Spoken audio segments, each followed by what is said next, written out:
Yan, hello, magandang hapon. Magluto tayo ng meriendang saludsud, kung tawagin sa amin.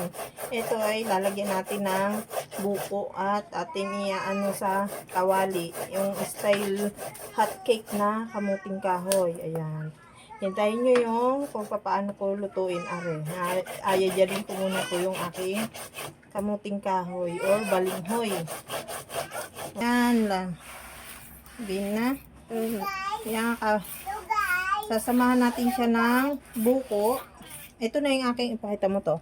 Ginadgad na kamuting kahoy saka yan, inasukalan ko na ng pulang asukal. O, lagyan natin ng buko. Tapos lulutuin na natin siya sa dahon ng saging sa kawali. Ayan. Gawa tayo ng masarap po itong merienda. Dahil pang merienda lang, dun lang sa manong-numano ko siya ginadgad yung kamote. Pero pagka maramihan at paninda na, dun po ako nagagadgad sa gadgada ng niyog para mabilis. Pero pag ganito mga pang merienda lang, dito na po, mano-mano lang. Kung marunong ka, hindi ka magagadgad sa kamay. Kailangan kasi pag sa mano-mano, maingat kang maggadgad. Okay, hintayin nyo itong matapos at ating lulutuin sa kawali. Yan, natapos na po yung ating mga ingredients yan. Hahaluin na natin. Kailangan malinis yung ating kamay, syempre, pag hinalo na natin yan. Siya nga po pala, hindi ko nabanggit na yung kamuting kahoy ay pinigaan ko ng kaunti para hindi masyadong masabaw. Kasi ang magpaparami ng sabaw dyan is yung asukal natin. Ayan. Pinigaan ko ng kaunti tapos imimekos-mekos natin ganare. Yan, para mag-combine yung lahat ng ingredients niya. Tapos matamis yan. Tapos iluluto natin siya sa dahon ng saging sa kawali.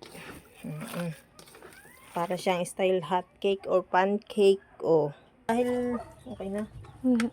Ito na po, ganare po ang ating gagawin. Paninipisin siya sa dahon ng saging. Yung iba po naghahalo dito ng itlog saka ng margarine, pero ako wala nang ibang ingredients na nilagay kundi buko lang tsaka asukal.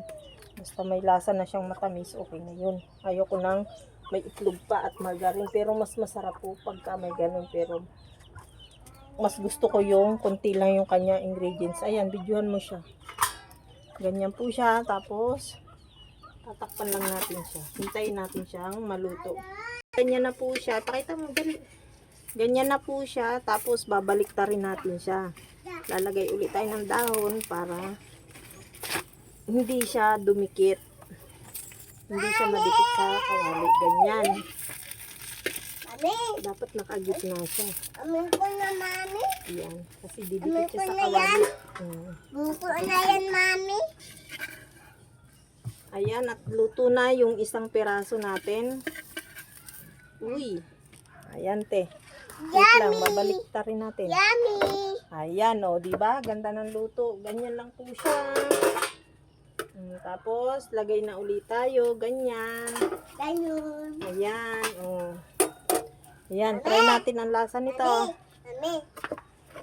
Dito. May buko lang to at asukal.